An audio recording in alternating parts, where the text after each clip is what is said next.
Olá, meus alunos do curso Técnico em Eletromecânica. Aqui a gente inicia mais uma sequência didática, né? Dando continuidade à aula passada, hoje nós vamos continuar falando um pouco sobre a função afim. Hoje o nosso conteúdo vai ser basicamente voltado para as particularidades dos elementos que compõem a função afim, ok? Então vamos lá.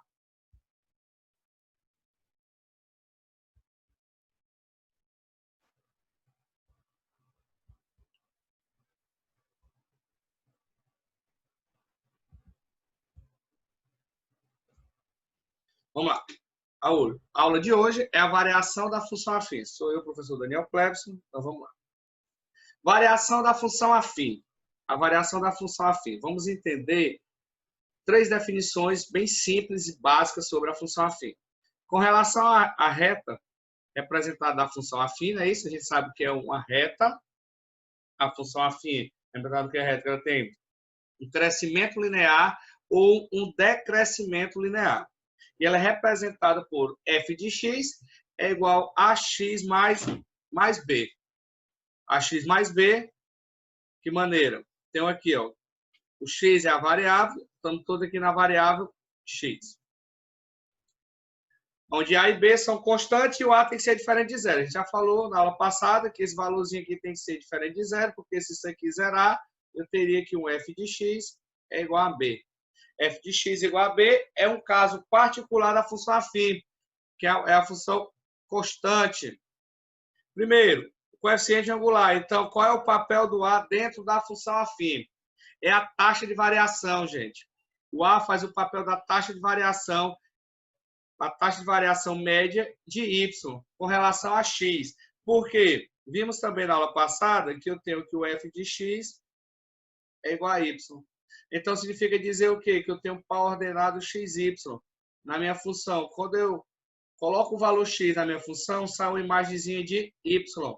A gente viu também que o eixo x é o eixo que representa o domínio e o eixo y é o que representa o contradomínio. Nesse caso, o conjunto imagem. Coeficiente angular. Então, nesse caso, eu tenho que o A nada mais é do que o coeficiente angular. Que maneira que eu posso encontrar o A? Pegando a minha imagem f de x2 menos f de x1 sobre o domínio de x2 menos x1. Em que x1 tem que ser diferente de x2. Isso aqui é bem simples, gente, porque se eu tenho x2 menos x1 no denominador, tudo isso tem que ser diferente de zero. Então, a cara de dizer que x2 tem que ser diferente de x1. Porque se x2 for igual a x1, eu vou ter zero. E eu não posso ter zero no denominador. Ok? Então, nesse caso, o A para nós representa quem? O coeficiente angular. A segunda parte é o B, ó. O B aqui, ó, também chamado de termo independente. Gente, aqui é o termo dependente, né? O A. Por quê? Porque o A sempre vai depender do valor de x e o B é o termo independente, porque o B não depende de x. Então, nesse caso, eu tenho que B é a ordenada do ponto onde a reta toca o eixo y, gente. Isso a gente já falou também na aula passada. Então, qualquer valor onde a reta tocar o eixo y, ali será quem? Será o meu coeficiente B. Certo? E por último, a raiz. Como é que eu encontro a raiz? Se eu tenho f de x igual a x mais b, e eu quero encontrar um valor de x que zere a minha equação, não é isso? O papel da raiz não é zerar a equação, então eu posso substituir. Então, ax mais b é igual a zero. Então, eu vou ter que ax menos b, e eu vou ter que x é menos b dividido por a. Então, menos b sobre a. Então, quando eu pego o coeficiente linear menos o coeficiente linear e divido pelo coeficiente angular, eu encontro quem? A raiz ou o zero da minha função. Tranquilo? Então, vamos lá. Será trabalhado agora o ângulo alfa, que é a reta formada com o eixo x, tomada a partir do semi-eixo positivo, x no sentido anti-horário. Pronto, gente. Eu quero aqui mostrar para vocês outra maneira da gente determinar se ela é crescente ou decrescente. Observa a seguinte situação aqui, ó. Eu tenho aqui ó, a minha raiz, não é isso? Ó, menos B sobre A. E eu tenho a minha reta. Aqui, ó, no sentido anti-horário, eu vou formar um ângulo. Tem um ângulozinho aqui, ó. O que é que vai acontecer? Quando esse ângulo alfa for maior do que 0 e menor do que 90, o que é que vai acontecer? É crescente. Então, a minha função afim ou a minha função linear é crescente. Agora, vamos pegar aqui, ó. Eu vou ter aqui ó, o meu ângulo aqui, ó. E junto com a minha reta, eu vou fazer esse ângulo aqui, ó. Só que esse ângulo aqui, esse ângulo alfa aí, ele vai ser maior do que 90 e vai ser menor do que 180. Então, quando isso ocorrer, eu vou ter o quê? Decrescente. Em outras palavras, eu tenho que a tangente é igual a A e eu posso fazer o quê? A taxa de variação, gente. Aqui também é conhecido como taxa de variação, que eu vou pegar a minha imagem final, a gente já viu isso também, menos a minha imagem inicial, e vou dividir pelo meu valor final, menos o meu valor inicial. E aqui eu vou determinar o meu coeficiente angular. E dessa maneira, um macetezinho, eu tenho o quê? Se o meu A é maior do que 0, a minha função é crescente. Se o meu A é... Perdão, gente, aqui eu coloquei ao contrário. Se o meu A é maior do que 0, a minha função é crescente. Agora, se eu tenho que o meu A é menor do que 0, eu tenho o quê? Que a função é decrescente. Então, se eu tiver a função, eu posso garantir através de quem? Só através do meu coeficiente A, sabendo que a minha função afim é do tipo f de x é igual a x mais b.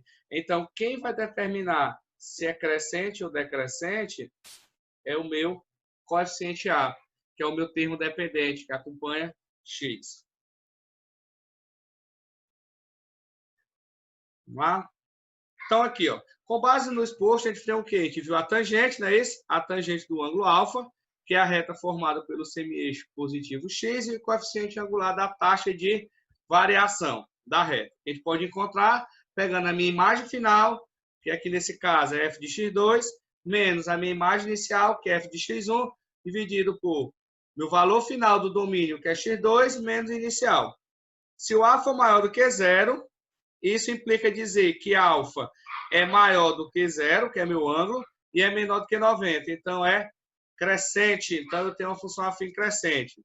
Se o meu A é menor do que 0, implica dizer que alfa é maior do que 90 e menor do que 180. Isso implica dizer que ele é decrescente.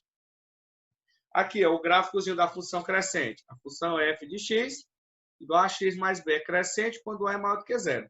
Aqui, gente, como eu falei para vocês, ó, vamos aqui observar no gráfico. Aqui, ó, meu f de x2 e f de x1. E eu tenho aqui, ó, x1 e x2. Aqui, ó, pela reta numérica, eu percebo ó, que x2 é maior do que x1. Então, o que acontece? F de x2 é maior do que f de x1. Quando isso acontece, eu tenho que a minha função é crescente.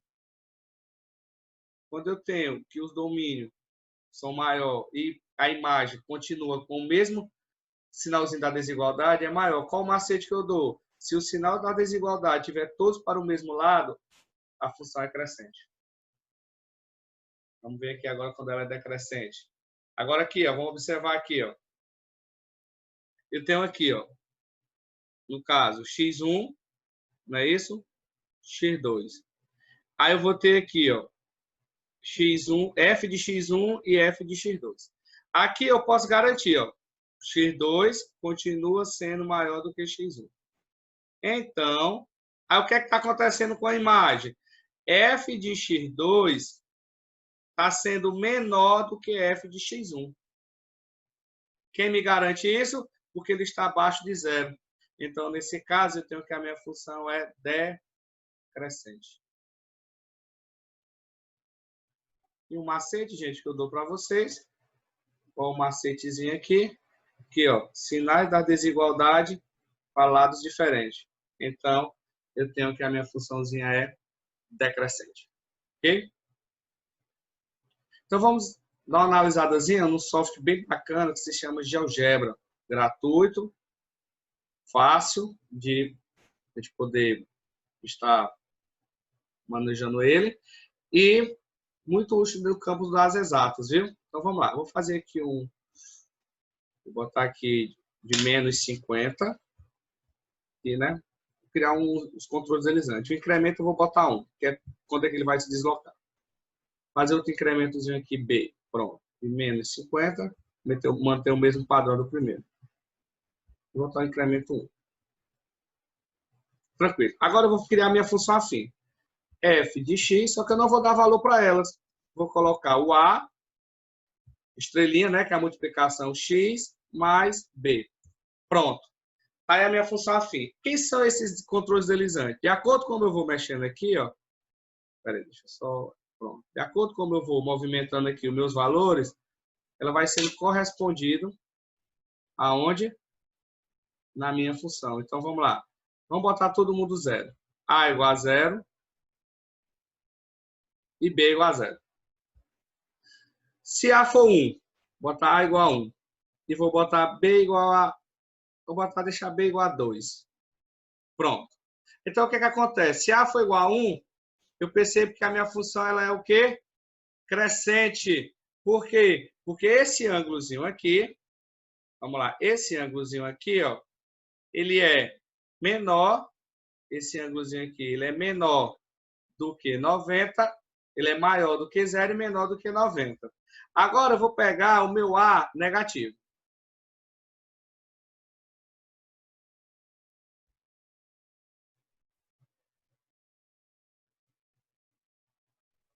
Perdão, gente.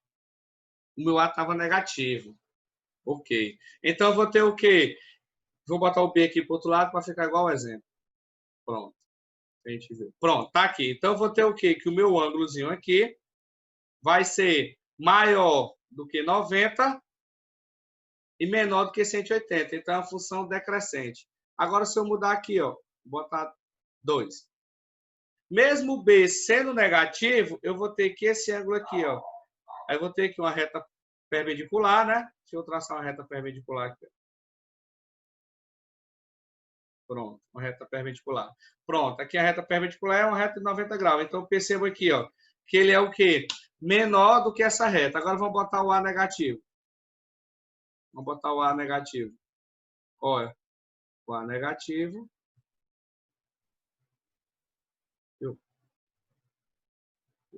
Pronto. Eu vou deslocar a minha reta perpendicular. Vou tentar deslocar ela aqui, ó. Não, eu vou criar outra. Pronto. Bem aqui, eu quero... O que é que eu percebo aqui, ó? Que esse ângulo aqui, ó, ele é maior do que 90 graus, porque uma reta perpendicular forma um ângulo de 90 graus, ok? E agora, vamos ver o comportamento de B. Qual o comportamento de B? É justamente onde vai tocar o eixo Y. Ó. Se eu deslocar aqui, ó, conforme eu vou deslocando, é o ponto, se B for 0, passa pela origem, que a gente viu que qual é a característica, é um caso particular, que divide os quadrantes ao meio, vira bissetriz, e de acordo com como eu vou deslocando, é onde toca o eixo Y. Ok? Pessoal, então aqui a gente encerra a nossa segunda sequência. Um forte abraço e até a próxima semana.